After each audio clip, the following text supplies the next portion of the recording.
À l'école le jour, à la rue ou en hébergement d'urgence la nuit. D'après l'UNICEF, plus de 42 000 enfants sont sans domicile en France. Une situation dont l'ampleur est inédite dans notre pays. On en parle avec notre invitée. Bonjour Sarah Koupchou, merci beaucoup d'être avec nous. Vous êtes chargée d'études auprès de l'association Abbé Pierre. Vous avez évidemment des chiffres et vous allez pouvoir décrire avec nous l'état des lieux de la situation aujourd'hui, mais surtout votre propre expérience. Vous êtes maman et dans l'école primaire de vos enfants, il y a un papa et une petite fille de 11 ans en CM2 qui, depuis septembre, n'ont pas de solution d'hébergement. Effectivement, en tout cas, qui en ont une depuis très récemment, mais dès la rentrée, qui se sont retrouvés sans habitation parce qu'ils vivaient chez quelqu'un qui n'a pas accepté de les garder plus longtemps, et donc qui ont été contraints de vivre à la rue. Et c'est grâce à la solidarité des parents, de l'école, que finalement, ils ont pu être hébergés. Mais de façon temporaire à chaque fois. Donc, chez les copains de classe, chez les parents qui acceptaient de les recevoir quelques jours à tour de rôle, et avec tout ce que ça implique évidemment comme instabilité pour un père et puis pour sa petite fille de 11 ans, qui en plus a des problèmes de santé, donc qui a besoin aussi de stabilité pour ses soins. Aujourd'hui, ils sont en hébergement d'urgence, ce n'est toujours pas un hébergement pérenne. Oui, complètement. C'est-à-dire que grâce à la mobilisation des parents, ils sont parvenus à avoir un hébergement dans un hôtel, donc avec ce que ça comporte aussi de difficultés pour vivre au quotidien dans un hôtel. Et c'est un hébergement d'1 mois. Donc pour l'instant, c'est un petit répit pour eux, mais c'est très temporaire. Vous avez coutume de dire que c'est une situation qui pourrait arriver à n'importe qui, à chacun d'entre nous. Vous m'expliquez le cas d'un autre parcours d'une famille qui, comme pour celle que vous venez de décrire, depuis le mois de septembre, se retrouve en difficulté. Oui, effectivement. Disons que la situation du logement aujourd'hui est telle que face à une rupture, n'importe quelle famille peut se retrouver en difficulté. Et c'est le cas d'une des familles du 20e arrondissement à Paris où j'habite, dont les enfants sont scolarisés à l'école primaire et au collège, et qui s'est vue contrainte de quitter son logement parce que le propriétaire voulait récupérer l'appartement, et qui, ne trouvant pas de solution, a dû dormir dans le camion de la famille. Le papa travaillant sur les marchés, ils se sont installés dans le camion et ils ont vécu plusieurs jours comme ça avant que, là aussi, l'équipe pédagogique et les parents d'élèves les aident à faire leur démarche pour trouver un hébergement. Alors, depuis quelques semaines, on va en parler de ce collectif Jamais sans toi, et qui a ouvert Élèves sans toi. Le site internet a été créé justement pour aider tous ces parents en fait, qui deviennent la solution finale, puisque c'est eux qui se retrouvent avec leurs enfants dans la même classe que d'autres enfants en difficulté. Et on parlera aussi de l'impact psychologique. À Lyon, il y a 15 établissements qui ont été mobilisés pour pouvoir héberger des enfants la nuit. La situation dans laquelle on est, elle est inédite. Effectivement, oui. C'est-à-dire que, vous l'avez dit tout à l'heure, aujourd'hui, il y a 42 000 enfants qui sont sans domicile, donc qui sont hébergés dans des hôtels, dans des centres d'hébergement. Et il y a environ 1 700 familles avec des enfants qui vivent à la rue.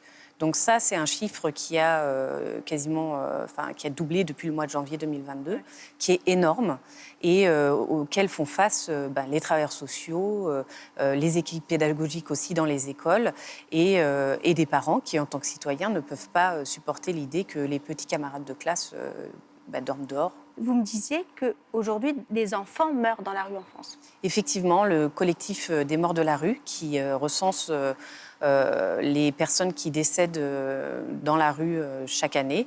Aujourd'hui, un recensement sur le premier semestre 2022, donc entre janvier et juin 2022, il y a 4 enfants qui sont décédés déjà à la rue cette année, dont 2 bébés et un petit enfant d'1 an et demi.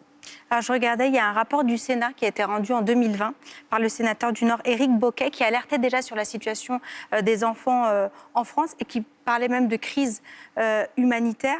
Les chiffres ne font qu'augmenter. Là, c'est 42 000 à l'époque, et c'était il y a 2 ans. Ils étaient estimés à 30 000. Que s'est-il passé depuis ? Ce qui se passe, c'est pas ce qui s'est passé sur 2 ans. Ce qui se passe, c'est une pénurie de logements qui fait défaut depuis des années. Et aujourd'hui, une incapacité pour les gens de pouvoir à la fois se loger, mais aussi, lorsqu'ils sont hébergés, lorsqu'ils rencontrent des difficultés, de sortir du système d'hébergement. Et donc, on est face à un système d'hébergement qui est complètement saturé. Et aujourd'hui, on a besoin de beaucoup, beaucoup plus de place pour éviter que des gens vivent à la rue, que des enfants vivent à la rue et qu'ils en meurent malheureusement. L'association Abbé Pierre dont vous faites partie donc, est en colère vis-à-vis de notre Parlement, des décisions qui ont été prises ces dernières semaines? Bien sûr, je veux dire, il y a en 1954, l'abbé Pierre appelait les politiques, l'opinion publique à se scandaliser du décès d'une femme dans la rue. Aujourd'hui, on a une Assemblée nationale qui vote, un député qui propose une loi qui pénalise les gens en difficulté, c'est-à-dire qu'on a de l'inflation, on a des factures d'énergie qui explosent, des gens qui vont se retrouver avec des budgets extrêmement serrés. La dépense de logement est la première dépense des ménages et l'impayé est, j'allais dire, sur le pas de la porte.